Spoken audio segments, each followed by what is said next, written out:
Gas तो मैं अभी थोड़ी देर पहले हाउसफुल 5B देखकर आ गया हूँ और सच बताऊं यार, ये मूवी मुझे वन से कितनी अलग या बेहतर लगी है इसके बारे में ही मैंने ये वीडियो बनाने की सोची है। कहानी की बात मैं डेफिनेटली नहीं करने वाला हूँ क्योंकि उसकी बात मैंने ऑलरेडी पार्ट 1 मतलब हाउसफुल 5A में कर चुका हूँ। तो मैं कहानी की बात नहीं करने वाला हूँ, मैं डायरेक्टली स्क्रीन प्ले और कंक्लूजन पे जंप करूंगा क्योंकि बाकी सारी चीज़ें ऑलमोस्ट सेम है। कुछ चीज़ों में डिफरेंस किया गया, अब वो कुछ चीज़ें कितनी काम करती हैं ये पर्सन टू पर्सन भी डिपेंड करेगा। मेरा ऐसा मानना है। पार्ट 1 और पार्ट 2 वाली जो थ्योरी इन्होंने बनाई है, जो कि पहली बार आई थिंक बॉलीवुड या पूरी दुनिया में हो रहा है कि एक ही मूवी के दो वर्जन एक साथ थिएटर्स में लगे हैं। सो ये कितनी काम करेगी ये तो देखने लायक एक बात रहेगी। लेकिन अगर मैं अपना एक्सपीरियंस बताऊं कि पार्ट 2 के साथ मेरा एक्सपीरियंस कैसा रहा, तो वो ठीक ठाक रहा।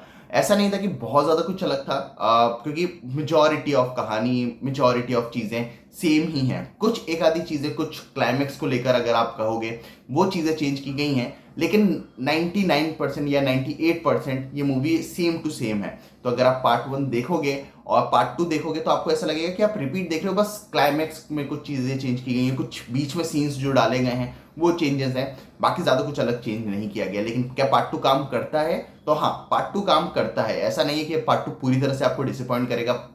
पार्ट 2 आपको ऐसा लगेगा कि यार आपने मनी पैसा वेस्ट करा है, ऐसा बिल्कुल भी नहीं होता है। एक तो हाउसफुल दोनों जब मैंने देख लिया है पार्ट 1 और पार्ट 2, तो एक चीज मैं कहना चाहूंगा कि इस मूवी की एक रिपीट वैल्यू है। जो मुझे, जब मैं हाउसफुल 5A देखकर आया था तो मुझे लगा था कि ये मूवी उतनी क्लिक नहीं करेगी लोगों पे, लेकिन जब मैं बी देखकर आया हूं ना, तो मुझे लग रहा है कि इसकी रिपीट वैल्यू काफी रहेगी। लोगों को दूसरी बार देखने में ज्यादा मजा आएगा इस मूवी को, और जितनी बार देखेंगे लोग उतना उनको मजा आते रहेगा, ऐसा मुझे लगता है। क्या पता मैं गलत हो सकता हूँ, हर इंसान की सोच अलग होती है, तो हो सकता है मैं गलत हूँ। लेकिन हाँ, जब मैंने बी देखा ना, हाउसफुल 5B, तो मुझे समझ आ रहा था कि जो सीन्स में मुझे पहली बार में उतनी हंसी नहीं आई, लेकिन सेकंड टाइम पे मुझे थोड़ी गुदगुदाहट हुई, थोड़ी एक स्माइल आई कुछ चीज़ों को लेकर, जो कि अच्छी बात है।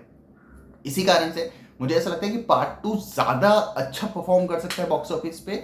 लेकिन अगर आप स्टोरी वाइज जो स्ट्रक्चर है, या फिर जो कंक्लूजन है, अगर मेजरली मैं बात करूं, तो पार्ट 1 का मुझे ज्यादा बेहतर लगा है हाउसफुल 5A का। आपने दोनों देख लिया तो आप मुझे कमेंट्स में जरूर बताना कि आपको कौन सा लगा। लेकिन हाँ, जो कंक्लूजन पार्ट A में दिखाया गया वो मुझे पर्सनली ज्यादा बेहतर लगा है एज कंपेयर टू B।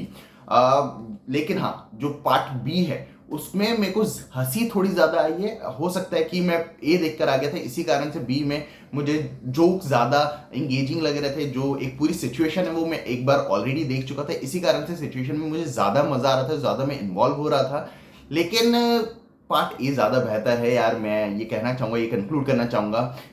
ज्यादा कुछ अलग है नहीं, तो अगर आप नहीं भी देखोगे तो ज्यादा कुछ फर्क पड़ने वाला है नहीं। लेकिन हाँ, अगर आप बोथ साइड ऑफ स्टोरी देखना चाहते हो तो आप डेफिनेटली दोनों मूवी चेकआउट करो, ज्यादा मजा आएगा आपको और ज्यादा अलग अलग प्रोस्पेक्टिव आपको देखने को मिलेंगे। तो मैंने दोनों पार्ट देखने के बाद मैं यही कहूंगा कि हाउसफुल 5B मुझे पर्सनली ज्यादा पसंद आई है as compare to Housefull part A.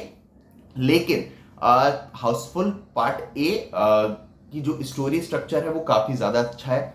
Housefull 5B का जो कॉमेडी पंचेस हैं वो मुझे ज्यादा अच्छे लगे हैं। दोनों मूवी एक एक बार ही देखी है मैंने, तो यही मेरा ओपिनियन है। बाकी अगर आप लोगों ने दोनों मूवी देख ली तो मुझे कमेंट्स में जरूर बताना कि आपको ये मूवी कैसी लगी। बाकी मिलते हैं अगली वीडियो में, तब तक के लिए जय हिंद, जय भारत।